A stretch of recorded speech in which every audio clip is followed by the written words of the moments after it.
경기도민 여러분, 새정치민주연합 경기도지사 후보 김진표입니다. 세월호 사태 이후 우리 국민들이 무능하고 무책임한 정부에 대한 비판과 분노의 수준이 높아지고 있습니다.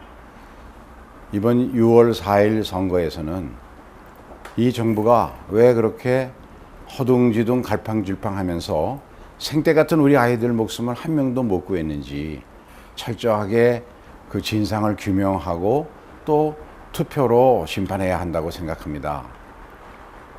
저는 경기도지사가 되면 즉시 경기도에서 가장 대형 사고의 위험이 큰 그런 분야를 직접 전문가들과 함께 점검해서 지하철이라든지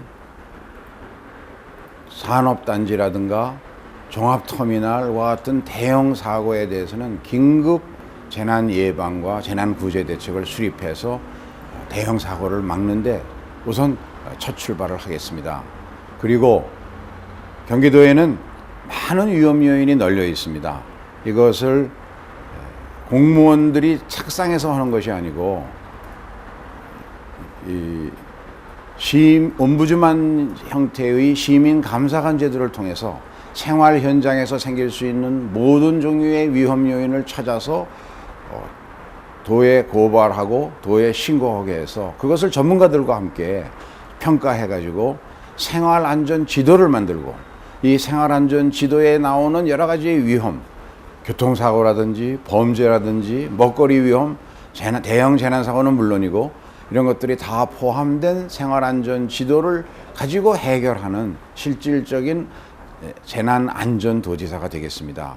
이것을 해결하는데 가장 중요한 것은 이 현장에 즉각적인 대응을 할 수 있도록 기초단체 장들에게 소방, 범죄 예방, 재난구제 등의 권한을 집중화해주는 그런 협력체제를 갖추는 것이 중요하다고 생각합니다. 또 이번 세월호 사태에서 나타난 관피와 심각합니다. 반드시 척결해야 합니다. 낙하산 인사 그리고 공무원이 민간과 유착해가지고 감독을 소홀히 했기 때문에 세월호 같은 것이 근본적으로 생길 수 있지 않았습니까? 저는 공직생활 30년 동안 관료사회를 누구보다도 속속들이 잘 알고 또 많은 개혁 조치들을 해왔습니다. 부정부패를 철저히 막는데 크게 성공한 금융실명제 제가 책임지고 성공시켰습니다. 또 부동산 투기와 세금 탈루의 수단으로 쓰이는 것을 막기 위한 부동산 실명제도 제가 책임지고 했었습니다. 너무 지나치게 개혁적인 사람이다 이런 얘기까지 들었습니다.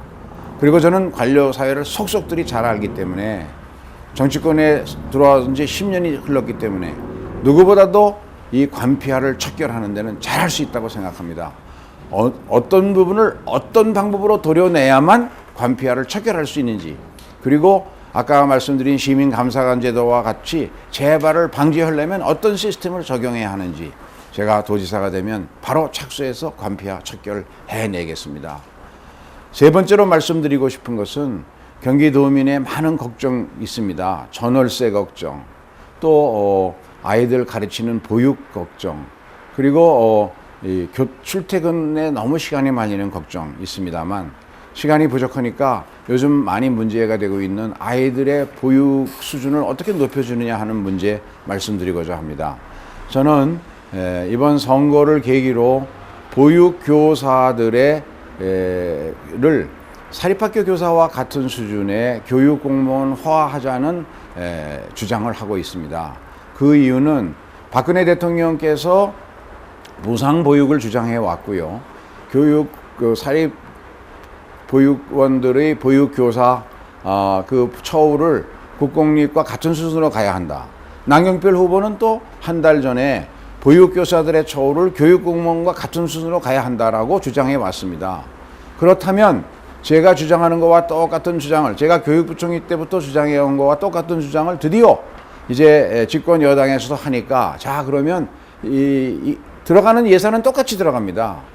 이 예산이 2조 7천억밖에 안 들어가는데 전국의 모든 보육교사 21만 2천 명을 교육공무원과 같은 수준으로 대우하는 데 들어가는 돈은 2조 7천억입니다. 그런데 이것을 8조 가더니 10조 가더니 해가면서 침소봉대하고 네거티브를 하는 것은 저는 이해하기가 어렵고요. 그거는 지금 말만 선거 앞둬 놓고 어린이집 선생들을 교육공무원 수준으로 처우 개선한다는 것이지 실제로는 재정 핑계대고 자꾸 또 종전처럼 뒤로 미루자는 것 아닌가 싶습니다. 과거에 선거가 있을 때마다 이런 약속 무수히 쏟아졌지만 결국은 안 됐습니다. 왜 안 됐습니까? 예산 당국에서 그렇게 보육의 질 개선이 담보 안 되는데 무작정 돈 집어넣는 거 강력하게 반대하기 때문에 국민의 동의를 받을 수가 없어서 그랬습니다.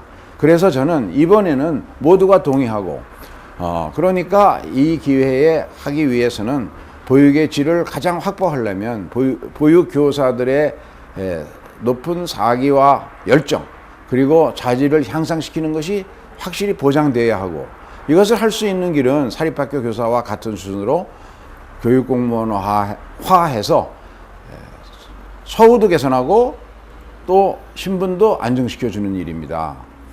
공무원 숫자가 늘어난다고 새누리당에서 걱정하는데요. 들어가는 예산은 똑같습니다. 그리고 공무원은 필요한 공무원은 늘려야 합니다. 우리 소방안전, 사회복지 그리고 보육교사와 같은 공무원은 늘려야 하고 대신 낙하산 인사라든가 또 이 정치적인 목적으로 만들어내는 많은 기관, 공기업 이것은 과감하게 관피와 척결 차원에서 축소해야 됩니다. 저는 교사들이 행복해야 아이들이 행복하고 그래야 엄마들이 웃을 수 있습니다. 우리나라의 출산율이 세계에서 가장 낮아서 이것이 국가 장래를 위하여 큰 걱정이다라고 모두들 얘기하면서 아무런 구체적인 대책도 내놓지 않고 있습니다. 이번 제가 교육부총리 때부터 주장했던 이번 공약 이제 드디어 기회가 온 것은 박근혜 대통령께서 2015년까지 유보 통합을 완성하겠다고 공약을 했습니다. 유치원과 어린이집을 통합하게 되면 국공립은 바로 공무원이 돼버리는 것이고 민간 유치원이나 민간 어린이집도 다 교육공무원화 되는 것 아니겠습니까? 그런 점에서 어차피 유보 통합을 하면 다 교육공무원과 같은 처우를 받게 해주는 것을 이것을 경기도에서부터 체계적으로 2015년 준비하고 2016년부터 5년에 걸쳐서 체계적으로 만들어 나가자는 것이 제 공약이라는 점. 그렇게 되면 경기도가 대한민국에서 아이들을 낳아서 키우는 것이 가장 행복한 도, 그런 도로 만들고자 하는 것이 제 희망입니다. 도민 여러분들께서 함께 해주시면 고맙겠습니다. 감사합니다.